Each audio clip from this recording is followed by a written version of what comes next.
Olá a todos e a todas. É com grande satisfação que a gente inicia esse evento de, infelizmente, um ano de conflitos na Ucrânia e os BRICS. Eu sou o Fábio Borges, eu sou curador do Grupo BRICS, dentro da Coordenadoria de Estudos Avançados da Ásia, da Universidade Federal de Pernambuco. Nesse momento, eu estou na Universidade Federal da Integração Latino-Americana, UNILA, em Foz do Iguaçu, e tenho a honra de mediar essa mesa redonda, onde temos o privilégio de contar aí com dois convidados muito especiais, referências nas áreas de relações internacionais, de segurança internacional, de relações América Latina e Ásia. Então, aqui para iniciar um pouco qual é o objetivo da mesa, dia 24 de fevereiro de 2023, os conflitos, amanhã, portanto, os conflitos na Ucrânia completarão um ano, e até hoje várias perguntas continuam. Eu vou falar algumas, mas tem muitas outras que certamente a gente vai tratar ao longo desse evento. As ações da Rússia têm alguma justificativa válida? Por que a guerra está se estendendo tanto? Algum lado está em vantagem? A postura da OTAN e do Ocidente, em geral, agravam o conflito? Quais caminhos seriam possíveis nesse momento? Como está se posicionando a América Latina? E aí, ligado aos BRICS, que é a curadoria que eu sou responsável, e por fim, não menos importante, para a nossa curadoria, como esses conflitos vêm afetando os BRICS, já que a Rússia é um de seus membros plenos. E diante disso, como que os demais membros dos BRICS vêm se posicionando em relação a esse conflito, especialmente aí China e Brasil. Então, temos aí dois convidados de luxo, é um grande privilégio tê-los conosco nessa ocasião. Então, eu vou à apresentação. Primeiro, o professor Javier Vadel. Ele possui graduação e licenciatura em Relações Internacionais pela Universidade Nacional de Rosário, mestrado em Ciência Política e doutorado em Ciências Sociais pela Universidade Estadual de Campinas. Atualmente é professor adjunto da Pontifícia Universidade Católica de Minas Gerais, editor de estudos internacionais da Revista de Relações Internacionais da PUC Minas e pesquisador visitante do Centro de Estudos Asiáticos da Universidade de Aveiro, Portugal. Muito obrigado por aceitar o convite. O nosso segundo convidado, que fará a primeira exposição, aí por razões de ter uma organicidade aí no nosso debate, é o querido professor Hector Sampierre, meu professor no mestrado em Relações Internacionais há muitos anos atrás, há 13 anos atrás, do programa Santiago Dantas, Unesp, Unicamp, PUC de São Paulo. Foi um grande privilégio tê-lo em minha banca de mestrado e doutorado também, Então, um grande amigo, além de tudo. O professor Hector é licenciado em Filosofia pela Universidade Nacional de La Plata, Argentina.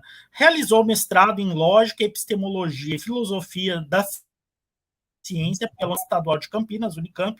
Na mesma universidade, concluiu doutorado em Filosofia Política e pós-doutorado FAPESP na Universidade Autônoma do México.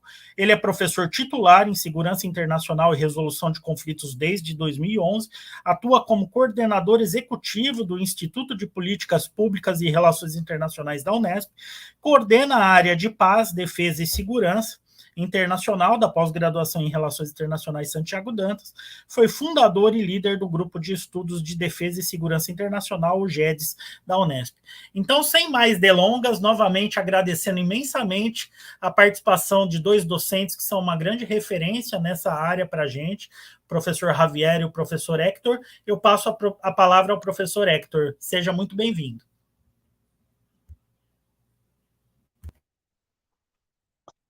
Muito obrigado, Fábio. Para mí es una honra estar en este espacio, ter sido convocado para colocar o que possa dizer con relación a nuestro tema.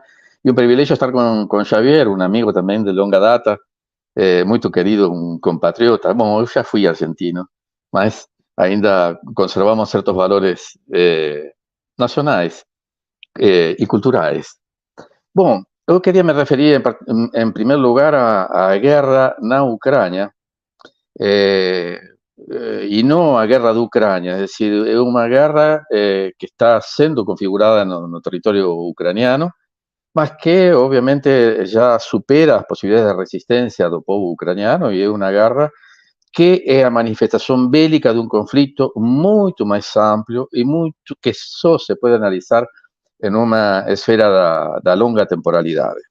Me refiro a um conflito que começa, na realidade, começa com a crisis, uma crisis neoliberal e o início do milênio, com a crisis do estado de bem-estar social, um crescimento da China que começa a ser preocupante para os Estados Unidos, um aumento de pressão da Organização do Tratado Atlântico Norte sobre a Rússia, uma Rússia já sob liderança de Putin, começa milênio com a liderança de Putin, tentando integrar a Rússia a uma comunidade de segurança junto com a Europa, es decir, recuperar a idea da segurança integral, indivisible, que va a ser retomada en el discurso de Putin y Xi Jinping en Pekín, no 2022, en las Olimpiadas de invierno.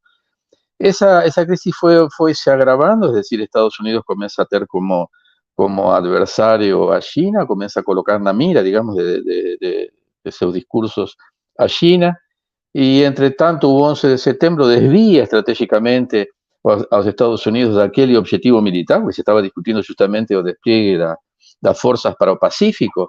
O Congresso estava discutindo a orientação dos orçamentos da defesa para os estaleiros da costa oeste dos Estados Unidos, justamente para enfrentar a China, já naquele momento, que cai um avião espião norte-americano numa ilha chinesa, destacando, digamos, essa rivalidade clara. Então, o que nós vemos a partir de aí, e o 11 de setembro provoca um desvio, uma guerra que Bush declara global, uma guerra global, que vai ter uma implicação mais importante ainda, reforçando uma inércia, bueno, o Xavier vai explicar melhor isso, mas uma inércia que vinha de concentração financeira a partir de Davos, da primeira reunião de Davos. Aqui, com o 11 de setembro, tem um argumento para a centralização e transparência financeira. De maneira tal que Estados Unidos poderia, ou o Banco Mundial, enfim, os Estados Unidos poderia ter acesso a todos os movimentos financeiros do mundo, máxime lastrados em dólar. Isso fez, em alguma medida, com que, como disse um artigo recente, descaracterizar os governos nacionais, inclusive a figura do Banco Central, desde que o momento em que todas as finanças estavam sendo transparentadas nesse sistema, digamos, de inteligência financeira global, com o argumento de combatir o terrorismo.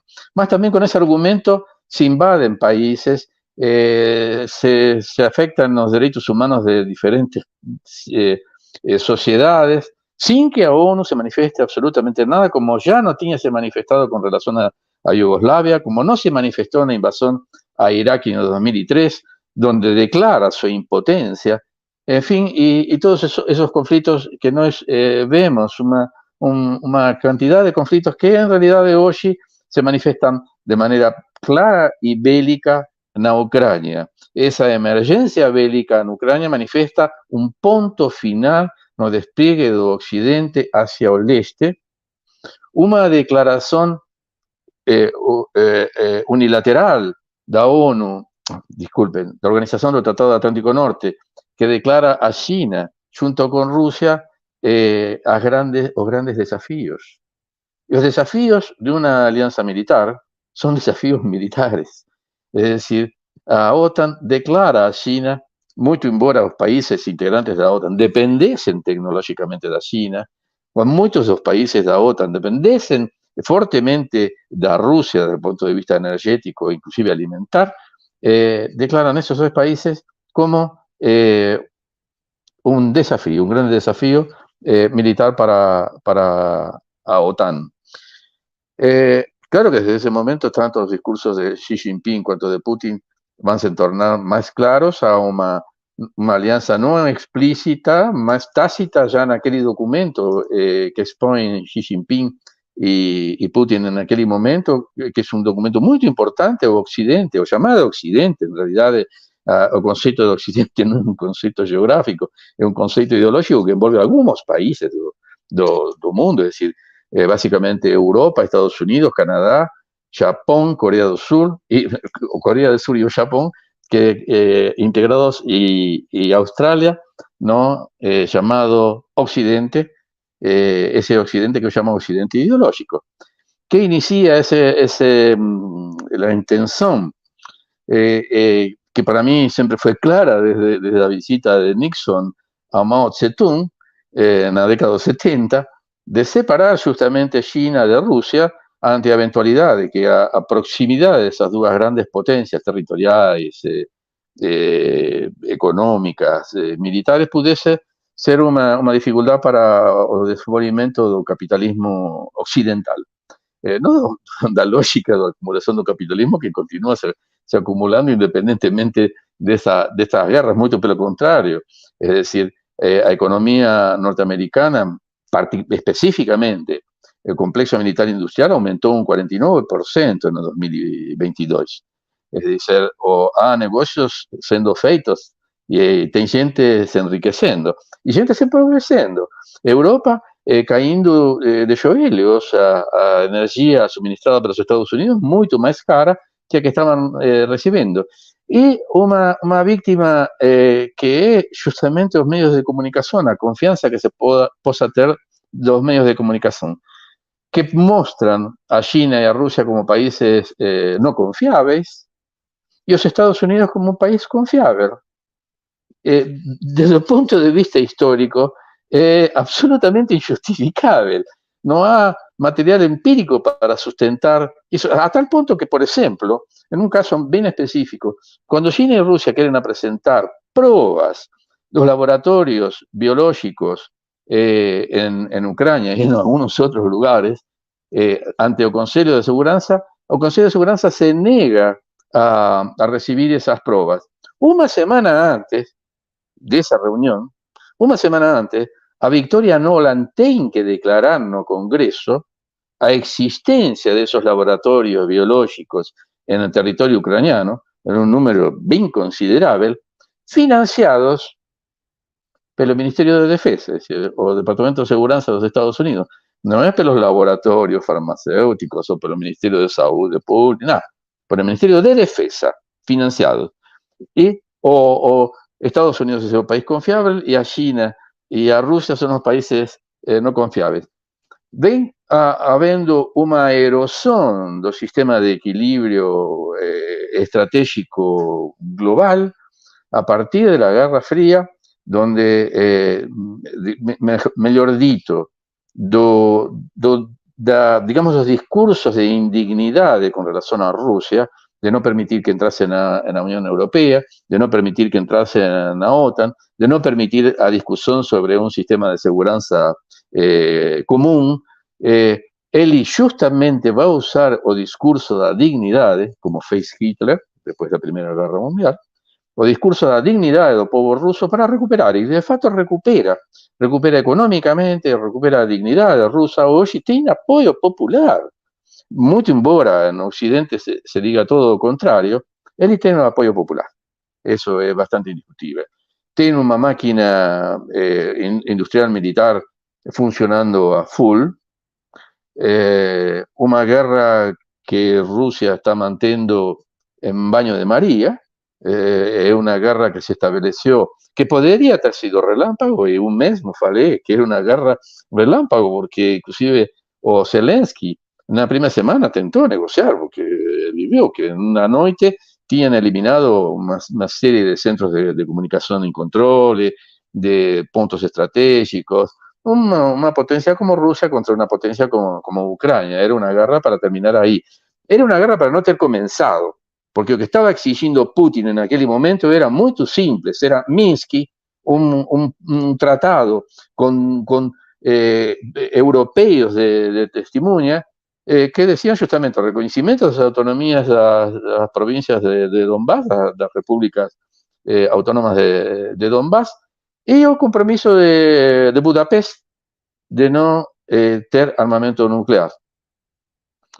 Bastaba Biden reconocer esos dos tratados, que no era tan complicado, y la guerra no tenía acontecido. Aconteció porque para Estados Unidos era interesante esa guerra, porque mudó a estrategia de Trump, que era se aproximar a estrategia política siempre fue la misma, mantener separados China y Rusia. Desde Nixon, como tenía colocado, es decir, tem detalles historiográficos que fugen a mente de un filósofo. Mas, desde aquel momento que a lógica estratégica era manter separados rusos y China. Trump, recentemente, o que procurou é a aproximação com a Rússia, justamente para manter afastado da China. Biden, talvez por los compromisos familiares, económicos familiares que tiene Ucrania, porque esos laboratorios fueron montados también por la familia, decide iniciar una provocación. No tiene otro nombre desde el punto de vista de la seguridad internacional que llamarlo por su nombre. Es una provocación a Rusia. ¿Cuál es la cuestión de esa provocación? Que a leyes internacionales, dito de paso, ni Rusia ni los Estados Unidos se someten a esa, digamos, organización de los delitos internacionales, mas las leyes tienen un límite que es el límite existencial. Cuando un país siente que su existencia corre peligro, las leyes sucumben. Como en cualquier cosa, inclusive en ejemplos existenciales pessoais. Si você puede tener una moral, costumes y todo eso, mas cuando su vida está en riesgo, você supera todas esas limitaciones morales y de costumes en su defensa. No estoy justificando la invasión de Rusia a Ucrania, estoy explicando, no justificando, explicando a motivos existenciales cuáles sean. Si Ucrania, y a Angela Merkel después va a reconocer que o Minsky fue apenas una estratagema para ganar tiempo y Ucrania poderse armar mejor. Ucrania que ya venía se armando desde antes de Maidán, del golpe de 14, más a partir de 14, donde también estaba Victoria Nolan. Victoria Nolan es un personaje en que los historiadores tienen que seguir en los detalles.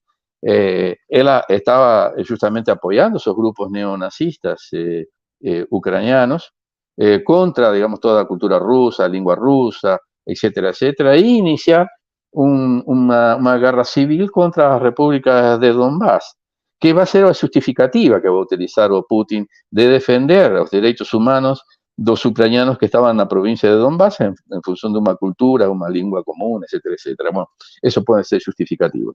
Mas lo cierto es que aquel Minsky era una farsa tendida por los europeos para ganar tiempo y cercar a Rusia, cercar militarmente a Rusia, es decir, un misil en Ucrania estaba muy próximo de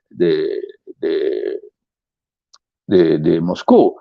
Un misil más veloz está a pocos minutos, a 5 minutos, 2 minutos. Y eso impide a defensa de Moscú. Entonces, eso es una cosa que siempre dejó claro Putin en todas esas reuniones que debe desde siempre, que él no permitiría aproximación de la Organización del Tratado del Atlántico Norte, que no tiene nada que hacer en esas latitudes, mas que no permitiría esa aproximación. Fue bien advertido. Hubo alteraciones en la doctrina de empleo de armamento nuclear en la Rusia, concomitantemente con los avances de la Organización del Tratado del Atlántico Norte hacia el este. Fueron bien sincrónicos a mudanzas de doctrina, por la cual cualquier amenaza al territorio ruso se ascende a luz de la doctrina de defensa nuclear, que inicialmente con armamento táctico, es decir, podrían emplear armamento táctico en el territorio ucraniano, que sería un desastre de todos modos, porque el fato de ser táctico no tira a periculosidad de un arma de esa. Es decir, estamos hablando de armas pequeñas, nucleares pequeñas, más tiene una dimensión de una bomba de Hiroshima o más. Bueno, eso desde el momento en que las provincias autónomas declaran su independencia, una mudanza de autonomía para independencia, a Duma rusa reconoce esa independencia, ahí entran para liberar, ese es el argumento, para liberar esos territorios de esas repúblicas populares de Donbass, y que finalmente declaran su anexación por votación interna, que eu não sei a legitimidade que pode ter, mas, enfim, houve uma votação. Com relação a Crimeia, pode esquecer Occidente de que Rússia vai abrir mão da Crimeia. A Crimeia é o porto mais importante da frota russa. É um porto de águas quentes, é decir, um porto que pode funcionar durante todo o ano. É o único porto que a Rússia tem durante todo o ano. Por eso su frota más importante está en la Crimea. Él no va a abrir mano de la Crimea como nunca abrió, como siempre fue rusa, que también declaró su anexación. En fin, hubo esas anexaciones. O importante de esas anexaciones, independientemente de la justificativa y de la legitimidad, de la legalidad de ellas, es que transforma el territorio ucraniano en territorio ruso, para los rusos. No importa si la sociedad internacional considera que eso no es Rusia, bueno, no importa. Para los rusos, eso es territorio ruso. Luego se coloca en práctica a doctrina Rusia de empleo de armas nucleares tácticas. Rusia no tiene cómo perder esa guerra. No tiene cómo. O esa guerra empata, o esa guerra se negocia una paz negociada, que no interesa a ninguém, porque ninguém está hablando de paz, ni a Putin, ni a Zelensky. Bueno, Zelensky, sinceramente, no tiene ninguna importancia en todo esto. Zelensky no tiene ninguna importancia. Quien decide aquí son los Estados Unidos, y decidieron desde febrero de 2022. Quien decidió entrar en guerra fue Estados Unidos, de permanecer en guerra y mantenerla a costo de los estoques de armamento europeo. Europa ya está corriendo riesgo de seguridad propia y ya están comenzando a sentir esa dificultad de los europeos en función de la entrega de ese armamento para Ucrania, en una guerra que se transformó en una guerra de trinchera, una guerra de desgaste, para ver quién consigue. Ahí tiene economías funcionando en esa guerra. Hubo o atentado terrorista de los gasoductos rusos a Europa, que podría tener abaratado a producción, no apenas esquentar los lares alemanes, mas también abaratar a producción, los productos de consumo, es decir, parte de la industria europea movida a gas. Entonces, o abaratamiento del gas significaba que Europa tuviese productos competitivos con relación a los productos norteamericanos. Por eso ese ataque terrorista y todas esas investigaciones de la Organización de Naciones Unidas fueron paralizadas ante obvio. Todos sabíamos quién tenía cometido ese atentado terrorista, que atribuyeron a la propia Rusia. A los medios de comunicación, que es otra de las frentes de combate, son 3 frentes de combate aquí, una frente militar, una frente comunicacional, en la cual, digamos, o llamado Occidente tiene a primacía y o control, y una guerra económica que fue la guerra de las sanciones económicas que comenzaron en el 2014, si ustedes lembran, y que hicieron tuvieron poco efecto en Rusia, es decir, no cayó que debería caer, o que se esperaba que caíse o PIB ruso, se desfiguró digamos, o sistema bancario internacional, comenzando a negociar commodities en otras monedas. En fin, cuando se fala de que todo el mundo está contra Ucrania, estamos hablando de Occidente ideológico. América Latina no condenó y se está manifestando neutral. África, toda África se manifestó, no sancionó, no criticó, más no sancionó y se está manifestando neutral. O BRICS no apenas, y o BRICS es una de las emergencias a partir de Davos, como forma de contrarrestar un mercado financiero unilateral. Bueno, más eso Javier saberá explicar mucho mejor que yo, saberá explicar, que uno no saberé. Eso significa que todas esas sanciones que fueron promulgadas contra Rusia en realidad tuvieron un efecto controvertido, es decir, Europa pasó mucho mal el invierno, continúa pasando mal, a movimientos sociales contra a guerra, muchos que se manifestaban amantes de Ucrania, hoy ya comienzan a sufrir los desgastes que tiene esa guerra, y esos movimientos sociales, infelizmente, serán aprovechados por la extrema derecha, que está creciendo encima de esa guerra, porque a izquierda no tiene ninguna alternativa, no tiene un posicionamiento claro. Los políticos europeos son políticos justamente aquella deformación de los estados nacionales a partir de la concentración financiera y la inteligencia financiera, tornan irrelevantes los presidentes. Entonces, se procuran personas como, por ejemplo, el propio Zelensky, un cara que tiene un rostro televisivo, aceitable para la población en función de sus apariciones en la TV, o jornalistas, o esportistas, y todas esas cosas. Es decir, o ideólogo partidario fue sustituido por los marketólogos. Oye, no tiene más, hasta el punto que el Partido Verde alemán está apoyando la guerra.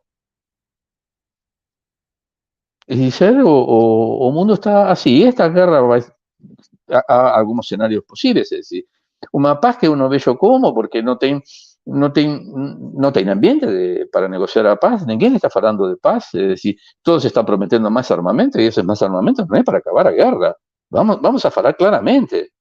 Aquella máxima latina, si vis pacem para bellum, es falsa. Históricamente se manifestó, si usted se prepara para la guerra, no va a aproximar la paz, va a aproximar la guerra. Dar más armamento para Ucrania es prolongar una guerra, de cual tienen negocios importantes a ser feitos y negocios importantes a ser ocultados también. No veo ambiente para una negociación de paz, ni veo elementos neutrales como para poder abrir. Uno sería China, que rápidamente o secretario de la Organización del Tratado Atlántico Norte declaró un grande riesgo, un grande desafío para la OTAN, de manera tal de desestabilizarlo como posibilidad de elemento neutral en esa negociación, que China sería uno de esos elementos. O Brasil también podría ser un grupo de amigos, como estaba siendo formulado por aquí, por estos lugares. Para América Latina, es decir, esta es mi posición pessoal, o ideal sería en este momento un no alineamiento pragmático, es decir, aprovechar la guerra para procurar defender los intereses regionales, los intereses de América Latina, o litio latinoamericano, o material a tierras raras latinoamericanas, o petróleo latinoamericano, y toda la posibilidad, los commodities latinoamericanos que pueden abastecer a las dos partes en guerra, porque esa guerra no es nosa, es una guerra de hegemonía, de una hegemonía decadente y a emergencia de nuevas hegemonías. Quien no consigue pensar en esta guerra, na Ucrania, y digo na Ucrania porque Ucrania es apenas una frente de un conflicto más amplio, de una guerra mucho más amplia, que una guerra de hegemonía internacional, no tendrá cómo verse, ficará, digamos, no verniz jornalístico, digamos, a sensibilización para las víctimas, que es muy clara, muy evidente, ninguém conmemora a muerte de ninguém, mas sin profundizar o que está en juego en este momento histórico do globo, que es una mudanza do sistema internacional, de hegemonía, do equilibrio estratégico y de hegemonía económica y política.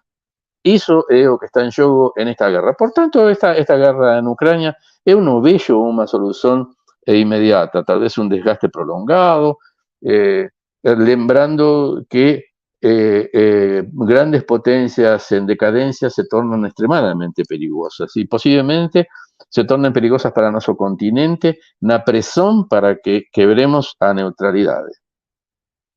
Más básicamente eso que yo quería decir, no sé si después me someto a críticas, observaciones y preguntas, para no robar más tiempo. Muito obrigado, professor.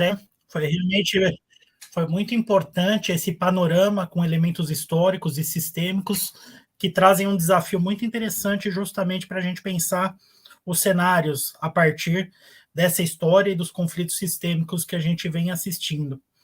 Então, depois, com as perguntas, com as interações, certamente virão mais questionamentos dessa visão bastante importante que o senhor nos trouxe nesse momento. Então, agora eu passaria a palavra para o Javier Vadel, já agradecendo a participação de ambos. Muito obrigado. Muito obrigado, Fábio. Uma honra participar com vocês.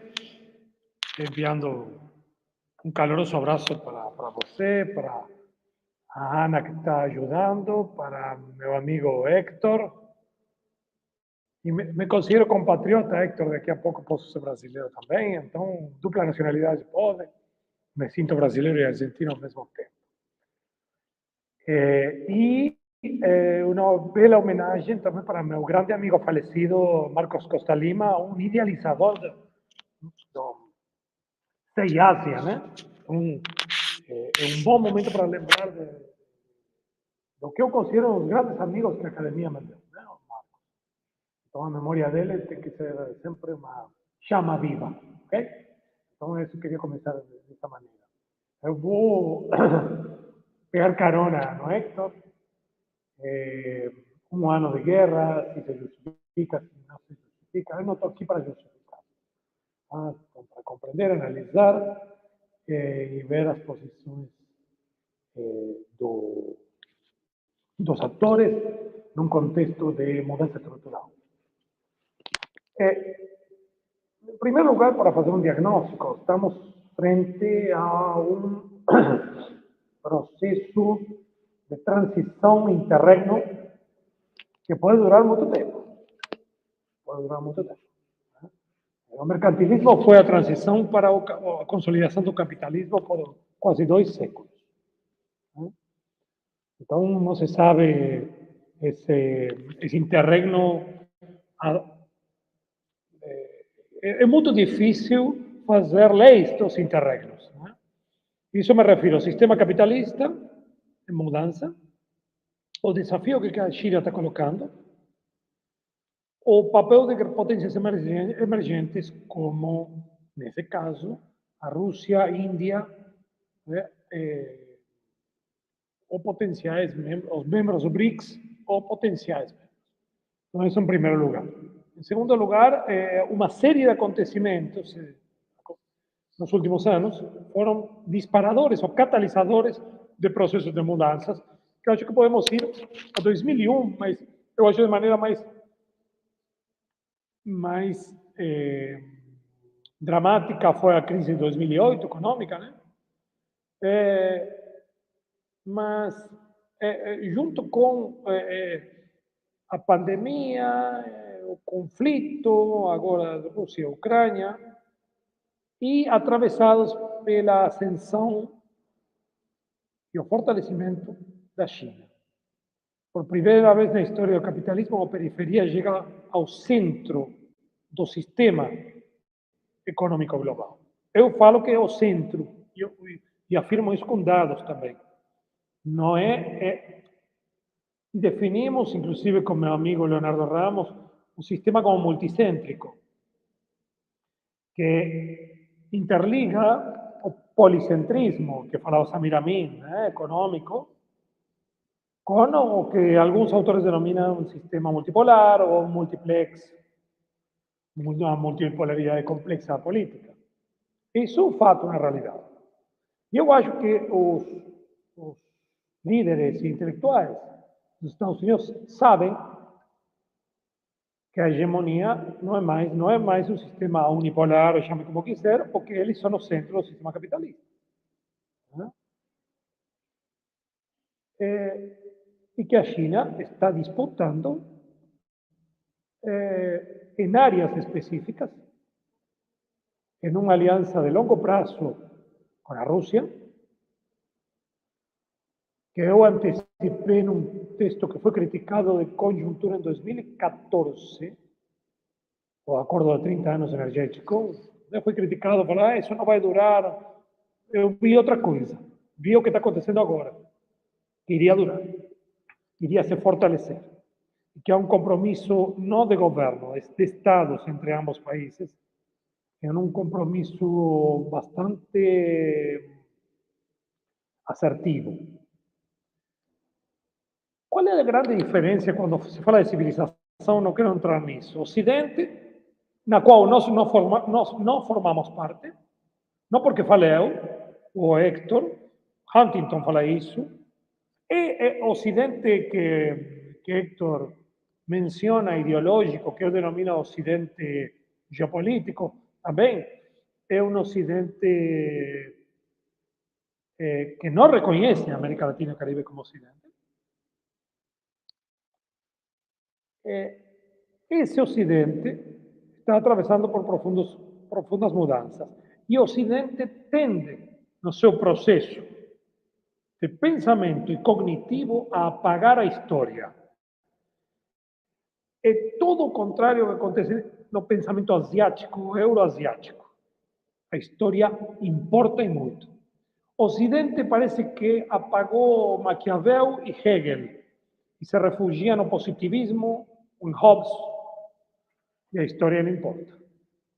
A história importa. E ela é reiteradamente lembrada pelos porta-vozes da China, pelo Sergei Lavrov, Putin, Patrushev e o Kremlin. Embora há uma ideia de apontar a figura de Putin como responsável por tudo, não? Pensando que se Putin sai de cena, a Rússia agiria de outra maneira, eu acho muito difícil. Muito difícil. Ele é uma figura, uma liderança fundamental.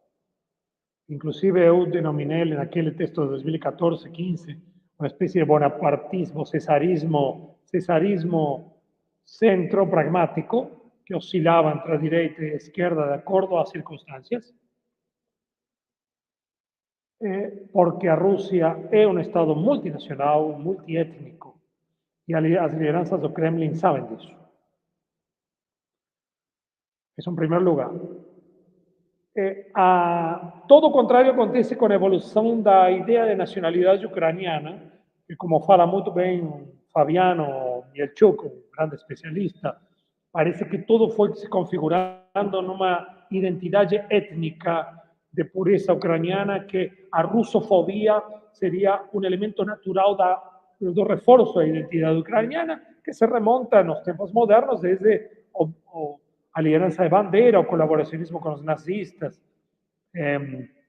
prestes à invasão, né, do Hitler na região da Ucrânia, do que seria hoje uma parte da Polônia, Galícia, que antigamente era Polônia, né? E os nacionalistas ucranianos que foram colaboracionistas no setor, né? Assim como croatas foram, né, naquele momento. Então parece que fosse criando todo esse movimento, né, para entender esse processo. Então temos que entender, em primeiro lugar, a forma de raciocinar do Ocidente e a de Ásia nesse processo complexo de mudança, de transição que eu vejo para um mundo multicêntrico. Em segundo lugar, e é muito interessante, as justificativas legais.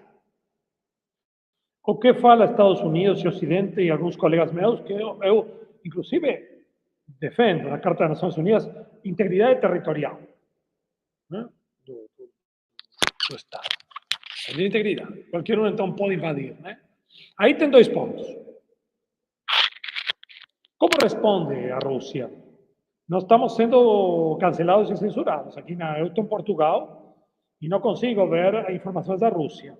Excepcionalmente, a BBC, eu acho que passou o discurso de Vladimir Putin recente, né, frente à Assembleia, que é uma espécie de Estado da União, Estado da situação da Rússia, se referindo a várias questões, muito interessante. Então, em primeiro lugar, temos a autopercepção tácita que, depois do fim da União Soviética, o fim da história chegou, e em algum momento da década de 90, como fala Righi, a globalização neoliberal ocultou o poder dos Estados e, de repente, a OTAN, NATO, OTAN, que era uma organização fundamentalmente defensiva de contenção, se transforma em ofensiva. Essa metamorfose acontece durante o auge da globalização neoliberal se consolida depois com Clinton, um consenso bipartidário, se observamos. Muito interessante. 5 expansões para leste. Prometeram no Yeltsin que ia aceitar o fim da unificação alemã e o fim das restrições, né, da Europa do Leste, né, da influência, mas a OTAN não iria para leste. Bem, isso não vou entrar, não tem nada assinado, promessas no ar, e a Realpolitik se impõe.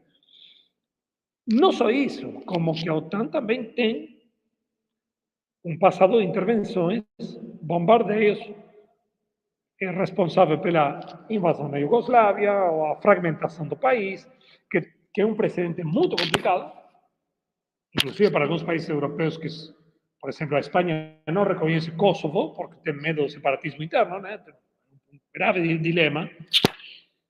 Embora na Europa e a Alemanha viu isso com bons olhos, a OTAN participou ativamente na intervenção no Iraque, na destruição da Líbia, Síria, etc., como se fosse algo natural.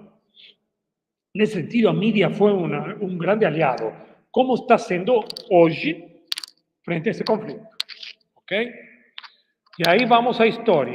Não é justificar, mas qual é a justificativa da Rússia, o ponto de vista da Rússia? Primeiro, a história. Olha, vocês criaram um precedente.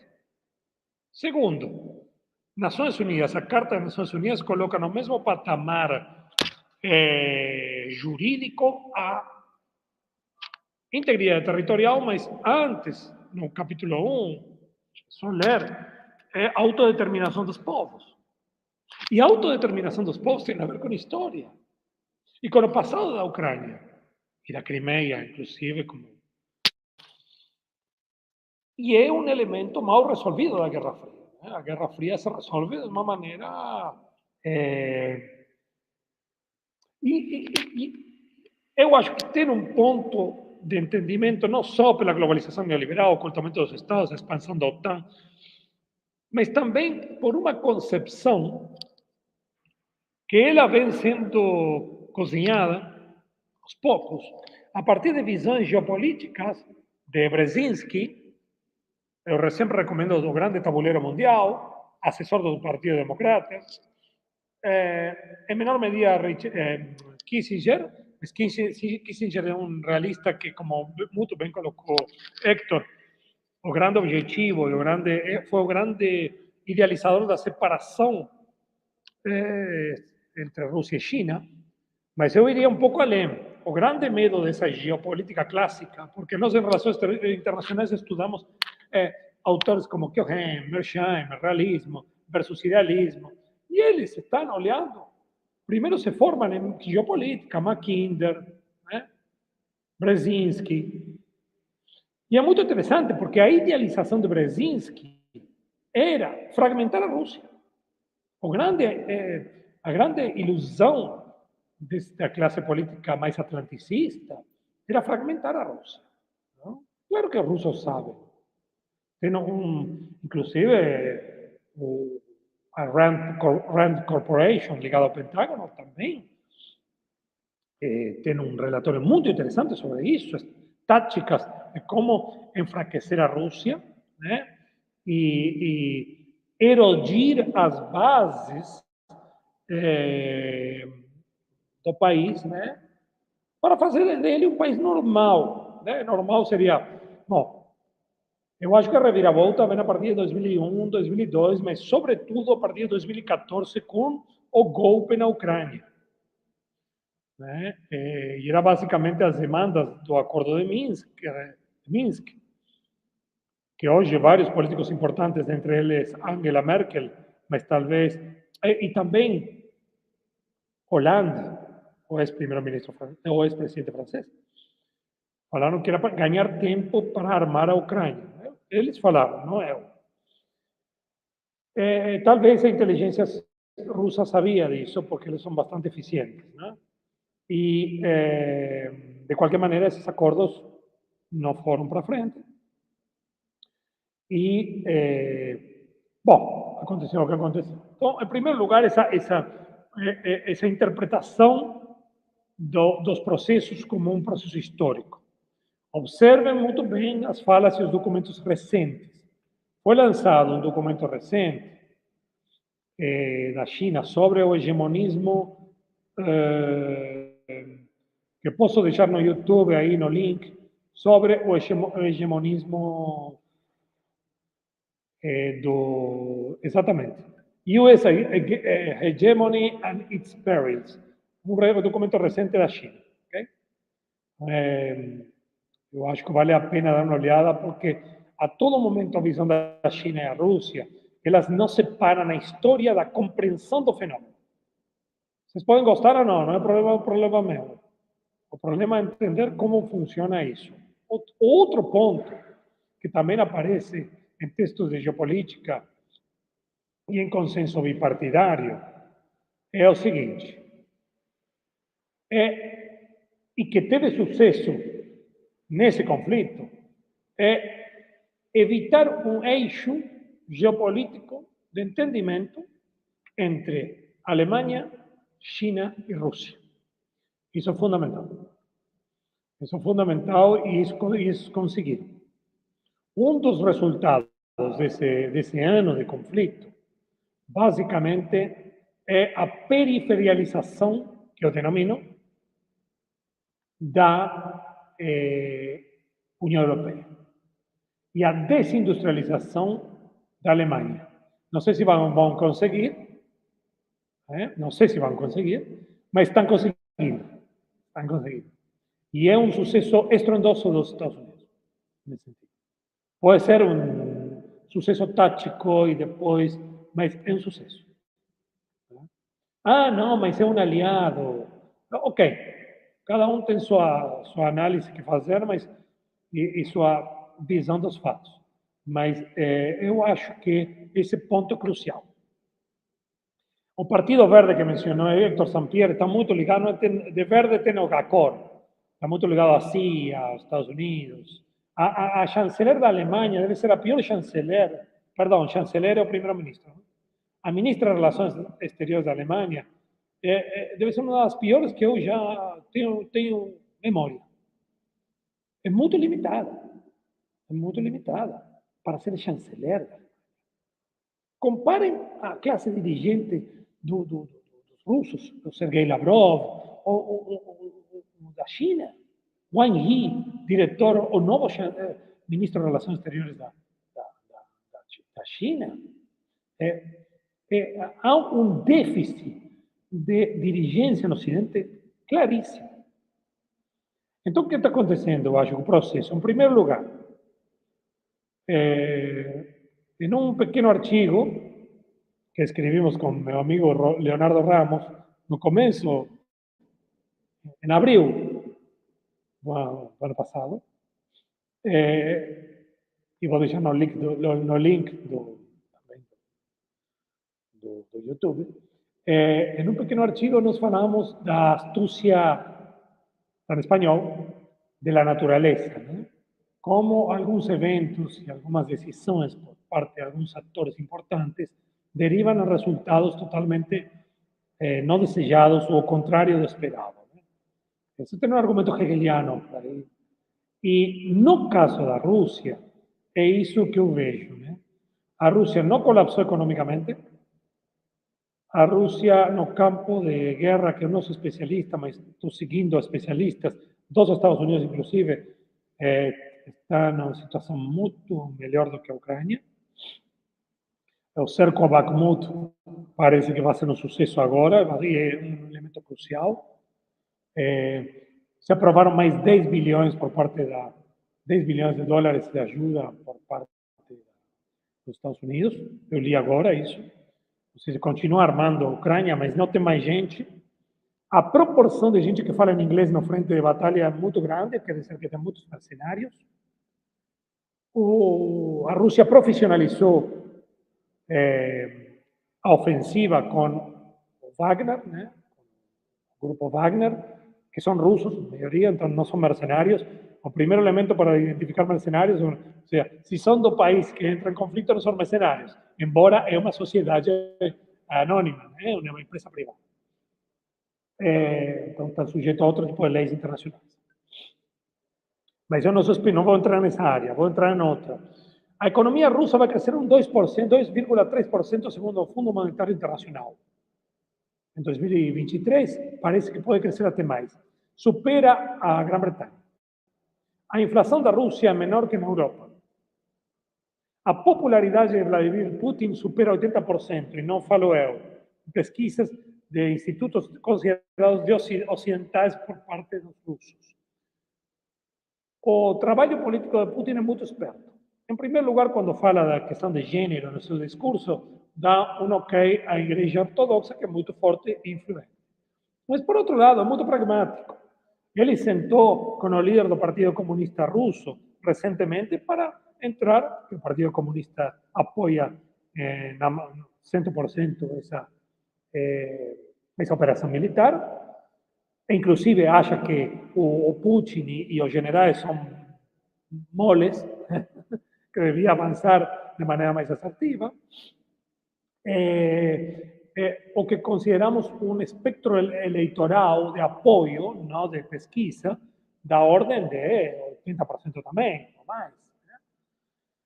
Todo o contrário acontece na Europa, né? Os movimentos anti-OTAN estão crescendo. Embora a imprensa não mostre isso, tem manifestações na França, na Alemanha, etc., etc., né? Em outros países anti-OTAN, embora a mídia é muito fechada em torno ao apoio de Zelensky, que acabou de proibir de vez, já estava proibido de fato, o Partido das Regiões, que era o governo proibiu as atividades, que era o partido que sofreu o golpe em 2014, já tem 15 partidos proibidos, mas de qualquer maneira a imprensa mostra ele como lutador pela liberdade do mundo, ele também se apresenta dessa maneira, é muito interessante. No discurso recente em Múnich, achei muito preocupante, em primeiro lugar, porque Zelensky, alguém pode falar, é um palhaço, não é um ator, mas a fala dele não é isolada, né? Ele não fala o que ele quer. Ele falou de ingresso à União Europeia e à OTAN, e a recuperação da Crimeia. Acho que tem um ponto aí crucial. Recentemente ouvi que a China poderia mediar, embora a OTAN é receiosa, em base aos princípios da Carta das Nações Unidas. Insisto, o princípio da Carta das Nações Unidas coloca e equipara a autodeterminação dos povos com integridade territorial. Né? E aí a solução será diplomática e política. Porque se é a solução via guerra, eu acho que a Rússia não tem como perder. A menos que a escalada seja de outra índole, que possa colocar em risco a humanidade com uma autodestruição mútua devido a Rússia ser, junto com os Estados Unidos, as maiores potências nucleares. Né? Isso sabemos. Agora, queria fechar com 2 pontos. Em primeiro lugar, a periferialização da Europa e especificamente da Alemanha, que era o sonho de Morgenthau, o secretário de Tesouro de Franklin Roosevelt. A ideia era integrar a União Soviética, naquele momento, 43, 44, e fazer da Alemanha uma grande pradaria, nunca mais se industrializar. Parece que isso vai acontecer. E há uma crise muito grande dentro do grupo governante da Alemanha. Né? E daria para uma palestra de todo o movimento das empresas alemãs que já perderam competitividade, muitas vão para a China. Houve uma viagem do chanceler com os maiores empresários alemães para a China. Só que o chanceler vai ter que responder à sociedade que está se empobrecendo, que tem inflação, que está sendo desindustrializada e que está crescendo a extrema-direita de maneira preocupante. Não só na Alemanha, mas a Alemanha é o ponto nevrálgico da Europa e o motor industrial. Em segundo lugar, os problemas na França, né, que são de uma índole parecida. E o outro ponto que eu queria destacar é a relação da China nesse cenário. Né? A China, desde o ponto de vista ocidental, Estados Unidos, estaría tomando partido para Rusia. Houve provocações na questão de Taiwán. Parece que Estados Unidos pode vender armas para Taiwán, mas o secretário Blinken ameaçou a China de que se fornecer armas à Rússia, haverá mais sanções. E aí um ponto crucial. Sanções. O sea, as sanções estão sendo inócuas. Então, não estão atingindo o objetivo que elas querem. E aí entra todo o bloco euroasiático, o papel da Índia, da Arábia Saudita, dos Emirados Árabes e de Catar. Os países petroleiros e a Índia, que é o grande comprador de petróleo. A Rússia está vendendo mais petróleo agora que há um ano. Os dados. Está vendendo mais petróleo. Alguns países podem comprar petróleo. O Japão é um deles. Então, temos umas sanções à la carte. A bateria de sanções não está fazendo o efeito desejado. Inclusive, em grande medida, está enfraquecendo mais a Europa do que o alvo sancionado. E isso é muito interessante. Em alguns casos, pode até fortalecer algumas indústrias dos países sancionados. Isso aconteceu com indústrias têxteis na China, especificamente. Então, as sanções estão se mostrando inócuas. E não só isso. As sanções estão mostrando a perda de credibilidade dos compromissos de pagamentos em dólares, etc, etc. O que estão fazendo potências médias regionais, como a Arábia Saudita? Estão fazendo acordos na qual vão vender petróleo para a China, aceitando a moeda chinesa, yuan. Isso significa que vamos ter um sistema que não vai estar baseado mais no dólar? Não. Significa que há um processo gradual de diversificação, né? Por isso multicêntrico, de diversificação de pagamentos. Né? A Rússia já está fazendo isso com a China. Né? Mas os países exportadores de petróleo estão fazendo isso com a China também. O que pode ter implicações, isso muito interessantes, no curto e no mediano prazo. E não é o fato do dólar, eu insisto, deixar de ser a moeda forte. Continuará a ser por um tempo. Mas hoje em dia, turistas chineses em Camboja aceitam yuan em Camboja, em Vietnã, em Sudeste Asiático preferem yuan. Isso falado por pessoas que estão lá, tá? Preferem yuan a dólar. Os mecanismos de pagamento estão sendo, mas o problema aí vai ser os recursos energéticos e algumas commodities. Isso significa um processo de desmonopolização em curso, né? Que vamos ter que observar, porque é um processo totalmente embrionário. Até agora, esses processos que alguns autores marcam como 5, outros como 4, de controle das grandes potências, por enquanto o Ocidente monopoliza no seu âmbito, né, a questão mediática, os meios de comunicação. Recursos energéticos está sendo um problema. Né, e, de fato, há um processo de desmonopolização desses controles. Mas também é uma guerra pelos recursos. A questão da monetária e financeira, há um processo de enfraquecimento, sim. E de falta de credibilidade, também devido às sanções. O terceiro, armas de destruição em massa, que sabemos que Estados Unidos não tem um monopólio e que a Rússia joga um papel crucial e chave. Então, o Kremlin, Putin, não é Saddam Hussein, não é Gaddafi. Talvez alguns americanos acharam que era. Agora já sabem que não é. Ou não é Assad. Por outro lado, temos a questão tecnológica, né? A fronteira tecnológica, que temos outra guerra. Então, temos guerras múltiplas, como falou Héctor. Como dice el amigo Gabriel Merino, también guerras híbridas fragmentadas nesse processo. E no meio dessa guerra que envolve diretamente Rússia e Ucrânia, mas indiretamente a OTAN e Estados Unidos. Gostemos ou não. Se não fazemos um diagnóstico correto da situação, podemos errar feio, né? Podemos errar feio como analistas. Então, basicamente é isso. Estamos numa incerteza.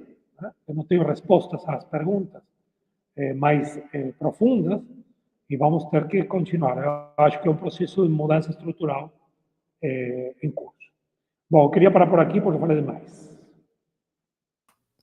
Muito obrigado mais uma vez.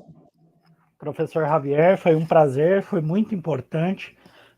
Acho que realmente, como já era esperado, né, 2 convidados de luxo que trouxeram toda a complexidade desse 1 ano de conflitos na Ucrânia, e para além do conflito, todo esse debate mais sistêmico, esse debate do sistema internacional atualmente com seus desafios, suas transformações.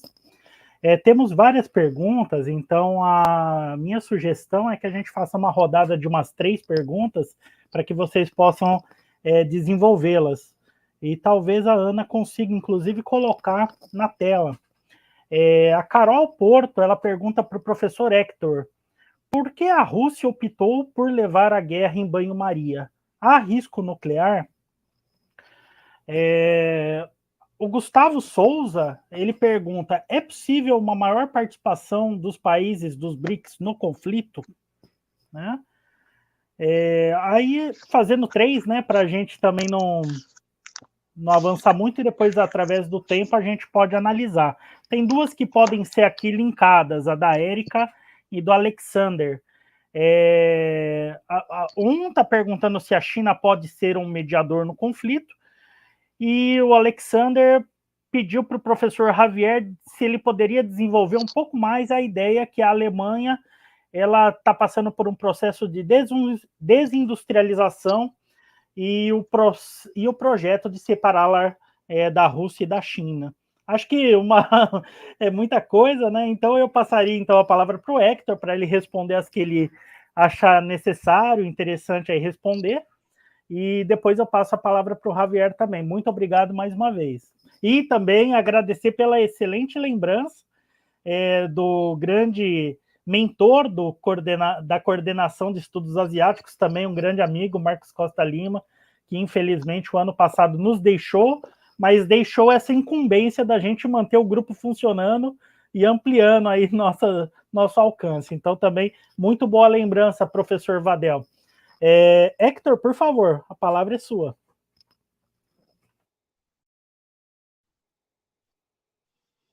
Obrigado, y faço minhas as suas palavras con relación a Marcos Costa Lima, un queridísimo colega, y dejó un buraco realmente insustituible. Con relación a Carol, en realidad se establece una guerra de desgaste.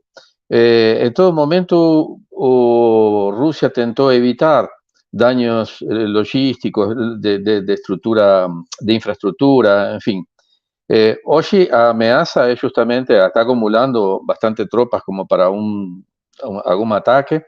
Por otro lado, acabo de ver que tiene un despliegue de mísseis intercontinentais na Rússia, de ser uma clara advertência ao mundo do que está acontecendo. Es decir, Rusia y Putin está falando muito sério, normalmente fala sério, y tiene que prestar atención a lo que está diciendo, como estaba falando o Javier. Es decir, él tiene a confianza de su povo, sabe lo que está haciendo, sabe das malicias, digamos, da mídia occidental, mas agora tem uma ameaça muito clara por um despliegue de mísseis intercontinentais e por outro lado, a possibilidade de um ataque para estabelecer os limites e as fronteiras do Donbass. No sé si habrá un alongamento o no, mas ese desgaste está provocando fisuras muy grandes en Europa, como también Javier acaba de expor. Está provocando fisuras en ese occidente, en ese concepto de occidente. Entonces, o tempo, en ese momento, desde el punto de vista estratégico, corre a favor da Rússia. É decir, a manutenção dessa guerra significa o desabastecimento, por um lado, desabastecimento dos estoques da Europa. Europa está voltando a comprar, mas Estados Unidos, como o Rand Corporation que citó o Javier, ya anunció que aquellos javelines, aquellos mísiles que se estaban usando contra los tanques, solo en 2026 Estados Unidos podrá tener a Raytheon, que es quien la fábrica Raytheon tendrá condiciones de poder recuperar o abastecimiento de esos misiles que ya fueron utilizados en Afganistán contra Rusia, en la invasión de Rusia a Afganistán, cuando Estados Unidos va a criar digamos, as sementes do Estado Islámico, que também tem sido visto células do Estado Islámico combatiendo junto a los ucranianos contra Rusia. Es decir, esto es una guerra obviamente por procuración, no, a proxy, como se dice no occidente ideológico, es por procuración, es decir, desgastar Ucrania. Ninguém está preocupado con Ucrania. Lamentable, infelizmente, ni Zelensky está preocupado con Ucrania, que no permitió salir os homens entre 18 y 60 años. Los obligó a ficar en la guerra. Y ainda así teve un exilio bastante importante. A posibilidad de escalamiento, de subir a los niveles nucleares, está colocado, Carol. Eso está colocado. Si eso se mantiene dentro de los cánones estratégicos de Rusia, es decir, si Rusia consigue mantener su doctrina de empleo, ir avanzando en esta guerra de desgaste, o Occidente está diciendo que a Rusia gastó 40% de sus tanques. Rusia tiene más de 13.000 tanques como unidades bélicas de combate, no como cualquier otro vehículo motorizado blindado, tanques de guerra. Es decir, los mejores tanques de guerra ainda no fueron colocados en campo de batalla. Falta mucho para que Rusia sienta un desgaste en esa guerra. Es decir, Rusia está llevando bien esa guerra, si se puede parar eso de una guerra. Con relación a Gustavo, los BRICS ya están. Rusia es parte de los BRICS, ya está en esa guerra Rusia. Es decir, no los BRICS en cuanto foro, más un elemento, un integrante de los BRICS, que es a Rusia, está en esa guerra, la parte principal de esa guerra, y China es un actor, digamos, secundario, más que tiene una relación muy estreita con la Rusia, inclusive porque los propios discursos de la Organización del Tratado del Atlántico Norte está facilitando esa integración entre Rusia y a China. ¿Cómo? Provocando el estrecho de Taiwán, provocando unos ejercicios militares con Corea del Sur, armando o Japón. O única posibilidad, quiero decir, estratégicamente una conveniencia china es aproximar a la Rusia, porque están del mismo lado de adversidades con relación a la Organización del Tratado del Atlántico Norte. Entonces, China, que es otro grande actor de los BRICS, también está en esa guerra, no de manera directa, mas está indirecta. Los otros países, India, Sudáfrica, no sancionaron. No sancionaron a Rusia, posiblemente por eso y posiblemente, certamente porque India está comprando petróleo muy barato, casi que un 40% más barato. Rusia vendió petróleo para India. Entonces, hay una proximidad, es decir, los medios de comunicación occidentales muestran a Rusia isolada como un sujeto loco, por eso están subjetivizando esa guerra, hablando de Putin y las locuras de Putin, cuando es un Estado, como bien colocó Javier, es un Estado que tiene mucho tiempo de experiencia en guerras, que no fueron reconocidos por ese Occidente. Es decir, la Segunda Guerra Mundial no se reconoció el sacrificio ruso en esa guerra. Y finalmente, como también apuntó Javier, o fin de la Guerra Fría fue combinado que no habría vencedores ni vencidos. Eso también no se respetó, afectando a dignidad del pueblo ruso que fez mucho en todo ese conflicto. Entonces, con relación a los BRICS, eu acho que es eso. China, con relación a mediador, eu ya falei, eu acho que sería un excelente mediador, mas tal vez justamente por eso a OTAN esteja, medio dito o secretário-geral da Organização do Tratado Atlântico Norte, esteja complicando a função da China, a possível função política da China para abrir, para desanuviar, digamos, os caminhos da negociação. Quem tem que negociar é Estados Unidos e Rússia. Aí esqueçam de Zelensky, porque Zelensky é um personagem absolutamente secundário nesta guerra. É um bom ator que fez muito bem seu papel, conmovendo, emocionando a sociedade europeia.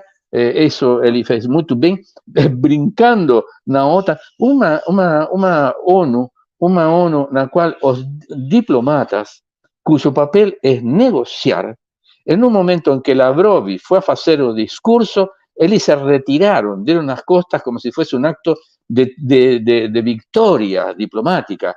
Eso es abdicación diplomática. En un lugar de ficar para conversar, los diplomatas se retiraron. Es decir, no es apenas los políticos. O ambiente diplomático está en un estado de depresión francamente inédito. Por eso que respondí eso y tenía más una pregunta que era específicamente para Javier. Muito obrigado, professor Hector. Javier, fique à vontade, então, para responder as perguntas que nos foram feitas. Algumas, são muitas. Sobre a Alemanha, não é? Isso, essa questão da desindustrialização da Alemanha e desse projeto, o suposto projeto russo e chinês de realmente fazer fragmentar, né, a Europa. É muito interessante, porque a Alemanha, depois do conflito, ela passa com as sanções.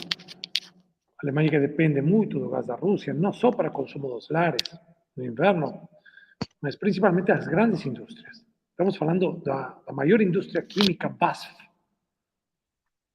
que em algum momento, há alguns meses, o diretor disse: paremos um pouco com esse China bashing, né? Falar mal da China, porque nós temos o futuro lá, nós temos os clientes lá, nós temos... Então, em segundo lugar, se quintuplicaram os preços energéticos na Alemanha.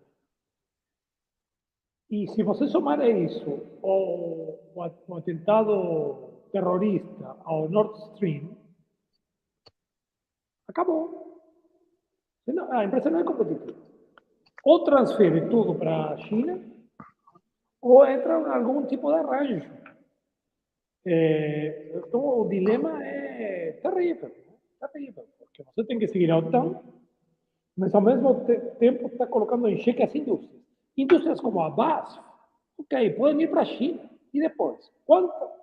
Eu estava lendo alguns relatórios, né, que falavam da perda de mão de trabalho, né, de pessoas que, direto ou indiretamente, estavam ligadas a essas grandes indústrias. Né? E é assustador, assustador. Então, não é um fato casual que, junto com isso, não tem respostas, porque aí tem um consenso. Me atrevo a falar tripartidário na Alemanha em torno disso, né? Em torno dessas políticas. Tem alguns políticos que criticam e a sociedade. Estava vendo outro dia pesquisas. 90% da população na Hungria é contra as sanções. A Hungria depende 100%, 100% do gás da Rússia. Não tem muitas opções. Aí comprar gás liquefeito muito... A Hungria fica no centro, né, da Europa Central. Na Alemanha, ultrapassa 50% das pessoas que estão contra as sanções. E a cada pesquisa isso vai crescendo. Né? Então, a maioria da população da sociedade na Europa é contra. Então, isso pode ser uma panela de pressão. Com uma inflação de 2 dígitos, aqui teve 9%, 10% em Portugal. Só que aqui não depende do gás da Rússia, mas o preço da energia sobe em todos os lugares. Então, segundo ponto, o processo de desindustrialização, não sei para onde vai, mas que é um processo em curso. Eu vejo. As indústrias vão para a Ásia. Essas grandes indústrias não vão ter outra opção. A menos que amanhã sentem os diplomatas e falem, vamos fazer plebiscito, referendo nos lugares, o arranjo do mapa da Ucrânia vai ficar diferente. O primeiro-ministro húngaro também reclamou dos húngaros da Transcarpátria, que estão sendo, são húngaros que vivem na Ucrânia. A Ucrânia é um país multiétnico e multirreligioso porque tem ortodoxos e católicos. Então, se pode falar que são cristãos, mas estão sendo perseguidos. Lembremos que o regime de Poroshenko, o governo anterior, do Zelensky, acho que foi Poroshenko, não foi a transição, proibiram a língua russa, em um país onde a metade fala russo. Todas essas questões parece que não importam. Imagina amanhã a Bélgica proíbe o francês. Oh, a Bélgica. Né? Quer ser tratado como europeu e dão ok a certas leis que são o único que fazem é focar na identidade ucraniana, né? A partir de um ódio fomentado anti-russo. Se quer menosprezar a Rússia, menospreze. Né? Hitler fez isso, Napoleão, mais um, tá bom. Mas, por outro lado, a questão da Alemanha está numa encruzilhada. Eu acho que a maior encruzilhada na Europa é a Alemanha. E, em segundo lugar, é muito interessante observar, não sei se está ligado a isso, o enfraquecimento de alguns setores neoliberais, globalistas, falam alguns no norte, né? Neoliberais da Rússia. Né? E eu acho que as sanções foram boas para Putin, né? Porque o Kremlin queria enquadrar esses rentistas, alguns moravam em Londres, que foram sancionados também. É muito interessante esse processo. Eu tinha tentado isso com 2 colegas. Eles estão sancionando o Abramovich, que eram, no fundo, inimigos do projeto que a Rússia se propôs seguir depois de 2014, que é desenvolvimentista. O projeto da Rússia é um projeto desenvolvimentista. Não é neoliberal. Capitalismo desenvolvimentista. Infraestrutura. E isso foi cujo principal ideólogo é o economista Sergei Glaziev. Lembram disso? Glaziev. Esse é o cara que tinha um cargo altíssimo na União Econômica Euroasiática e agora é o consultor número 1.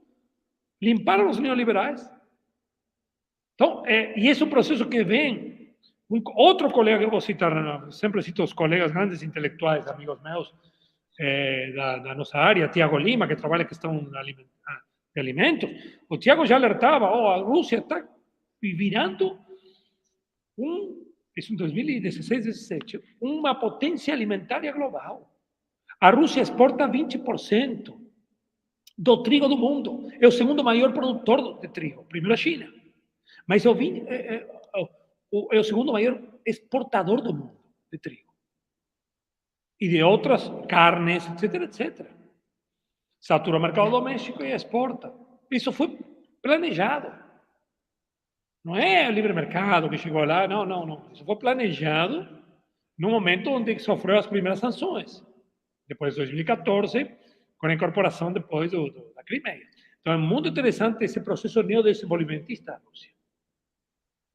E recomendo para os ouvintes, escutem a fala de Putin.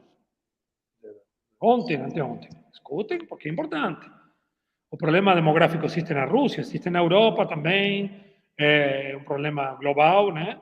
Mas também um foco nas creches, há uma preocupação, né? E na infraestrutura, como fizeram na Chechênia, que são muçulmanos e são ultra fiéis ao Kremlin.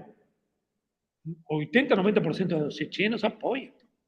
São muçulmanos. Se lembram que tudo começou com o secessionismo da Chechênia. Tudo não, estou falando da reconstrução 2000, né, 99, 2000. Tudo começou aí. E o último ponto que eu queria deixar claro nesse bloco do Kremlin é um grupo muito fechado, Medvedev, Patrushev, Putin, o Partido Comunista em diálogo direto, Sergei Lavrov, há um grupo fechado. Não é Putin, tira o Putin e acabou isso. Não é assim, não. Não é dessa forma, não. Agora, a Alemanha tem uma crise dirigencial, econômica e de indústria. Não sei para onde vai, tá? Aí eu acho que Alexander Carreño faz a pergunta, mas não sei. Não, excelente. Eu acho que a gente pode ir encaminhando para a rodada final de perguntas, para as considerações finais, que eu sei que a agenda de vocês é muito atribulada também, então foi realmente um privilégio esse momento. Interessante que a tecnologia propicia, né? Um em Campinas, em Portugal, eu em Foz do Iguaçu, e quem está organizando o evento é a Universidade Federal de Pernambuco. Aproveito também para agradecer a presença aqui, que eu vi que fez um comentário do professor Lucas Kerr, que é o coordenador do Núcleo de Estudos Estratégicos e Geopolítica aqui da UNILA. E aí nós temos uma última pergunta do Leandro José Clemente Gonçalves. Até que ponto, né, Estados Unidos e seus aliados têm condições econômicas de acompanharem o ritmo de crescimento econômico e desenvolvimento tecnológico militar da China e Rússia? Que cenário futuro próximo os professores vislumbram? E da minha parte, eu vou tomar a liberdade de fazer uma pergunta em relação ao Brasil. Os meios de comunicação mais conservadores do Brasil, que o Brasil está indo bem na política externa, mas especialmente na área ambiental, e que ele não deveria perder energias de tentar mediar ou de ter algum papel protagonista em relação a esses conflitos na Ucrânia. Se vocês puderem ter alguma reflexão sobre o que seria a postura do Brasil em relação a esse conflito. Muito obrigado. Certamente esse será uma referência para outras pessoas interessadas no tema. Então, agradecendo imensamente aí a oportunidade da gente construir esse espaço.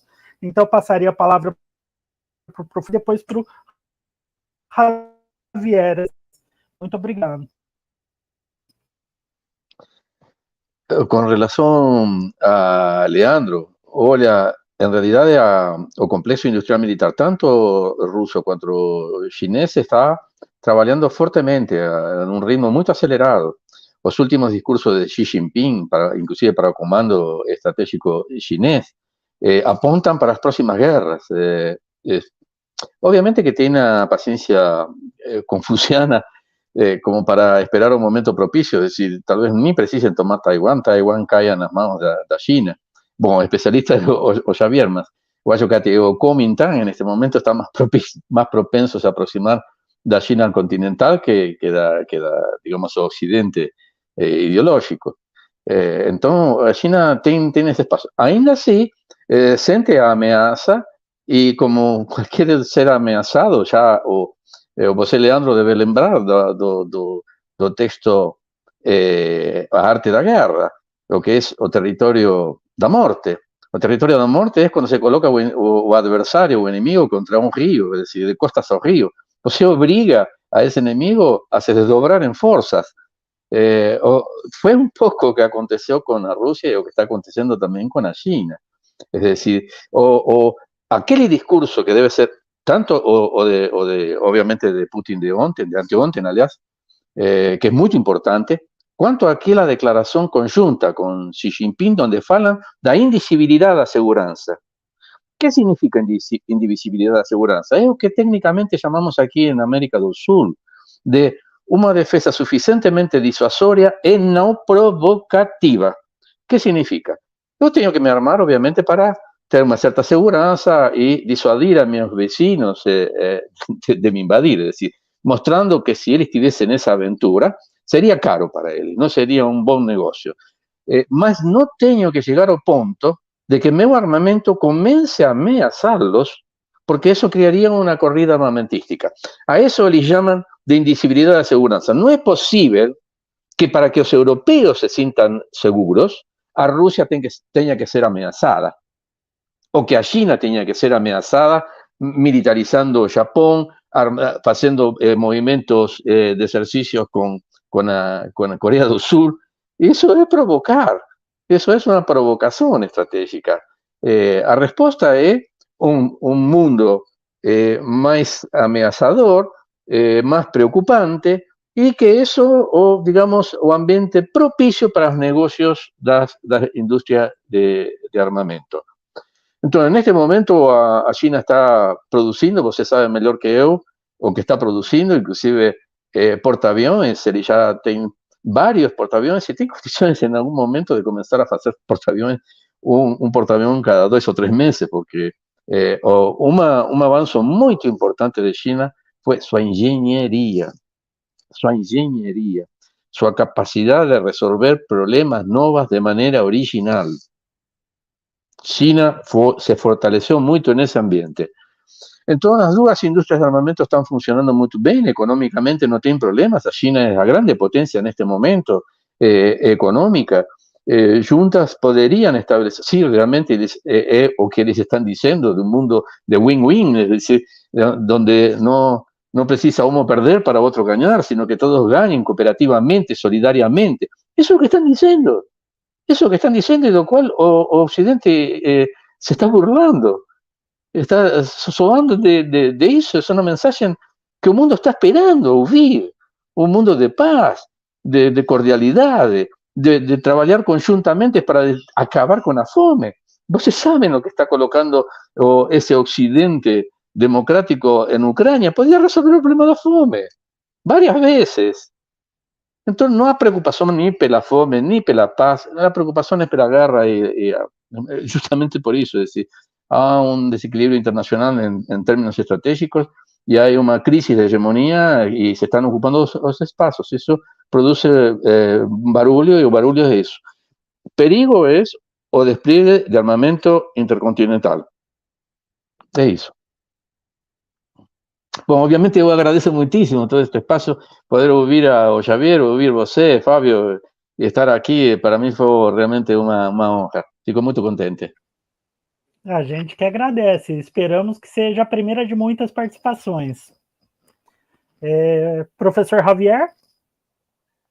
Você pode me repetir a pergunta? Aqui tem uma de Leandro, mas eu acho que...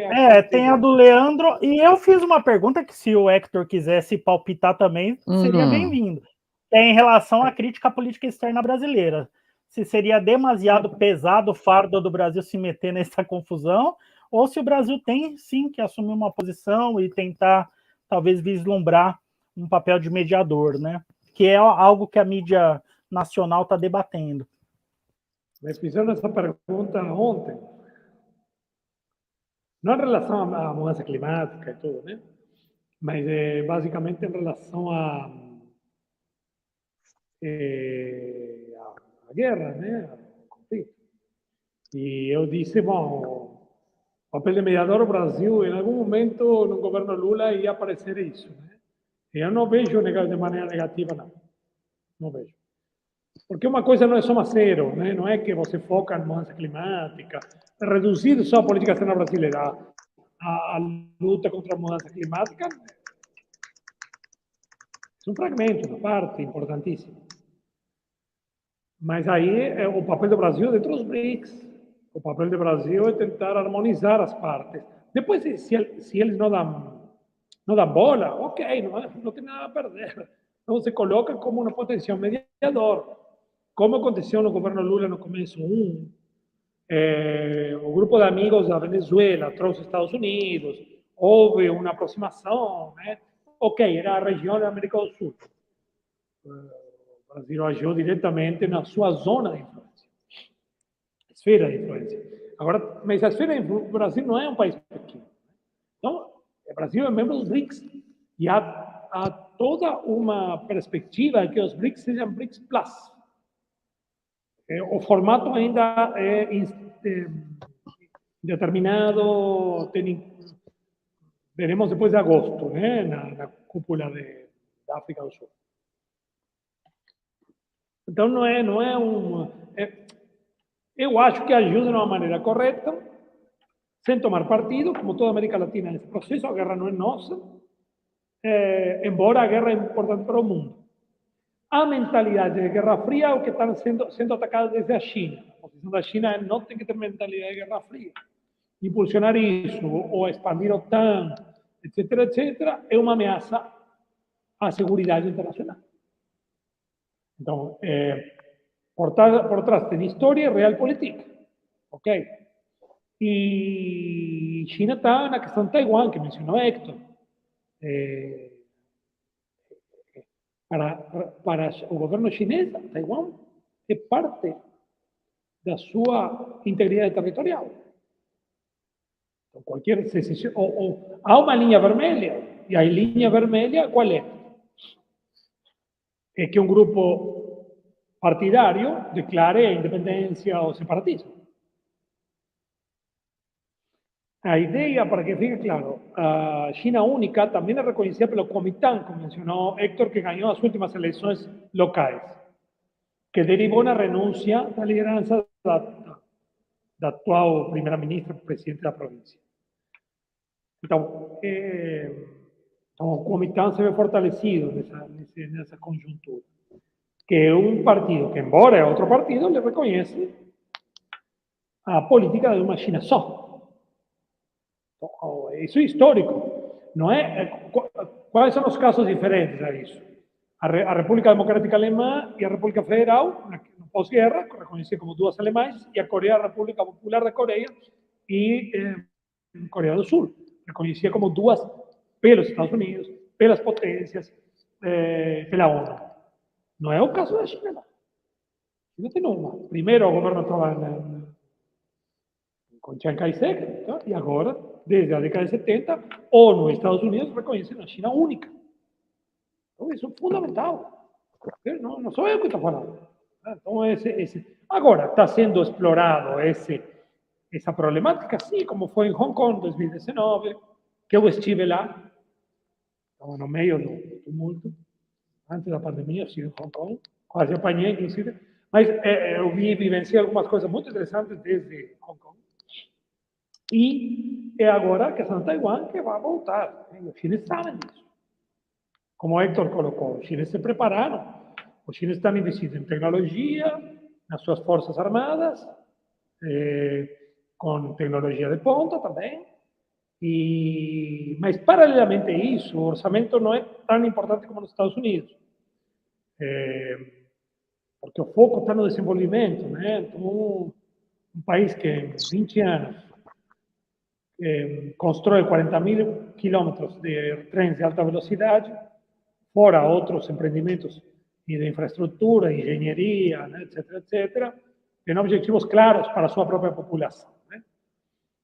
Isso contrasta, dentro dos Estados Unidos, o modelo de desenvolvimento ficou focado em especulação da renda, de real estate, de imobiliário, finanças e indústria armamentística. Sendo que nos Estados Unidos a infraestrutura está caindo aos pedaços. Nas cidades, recentemente teve um desastre que a imprensa não noticiou, de maneira em Ohio, que é um desastre ecológico de uma magnitude que, bom, talvez continentais, uma das maiores. Isso na imprensa aparece? Não, claro que não. Na imprensa pode aparecer que Zelensky é candidato ao Nobel da Paz. Olha o poder da imprensa. Né? Então, a imprensa é um elemento fundamental. Parece que teve outro em Brooklyn agora, mas há problemas de infraestrutura básicos. Independentemente disso, as questões da pobreza, do crescimento da pobreza dentro dos Estados Unidos, que é a sociedade mais rica do mundo. Estamos falando da sociedade mais rica do mundo. Né? Estamos falando de um país periférico do capitalismo. Então, esses contrastes existem. Então, queria basicamente salientar esses pontos. Fui para o lado, mas o Brasil tem um papel importante, eu acho, sabendo que pode não ter sucesso, um papel importante na cena internacional. Voltou, pelo menos, um papel de protagonista como nunca deveria ter deixado de ter nesses últimos 4 anos, meio escuro, né? Isolado. Bom, oscuro em vários aspectos. Não, excelente. Então, em nome do SEASIA e da Universidade Federal de Pernambuco e também da Universidade Federal da Integração Latino-Americana, da UNILA, a gente agradece imensamente o tempo e as brilhantes exposições e um debate tão complexo de um tema que merece esse tratamento por nossa parte, de uma tragédia, né, que vem se alongando e talvez piore ainda mais. Então, fica aqui o nosso grande abraço e o convite para que vocês venham aqui nos visitar nas Cataratas do Iguaçu também em algum momento, ou possam ir a Pernambuco, que é um lugar muito bonito também, né? Então, deixo aqui um abraço, se cuidem, mantemos contatos. Também aproveito para falar que nos próximos meses o Ceasia continua ativo com várias programações.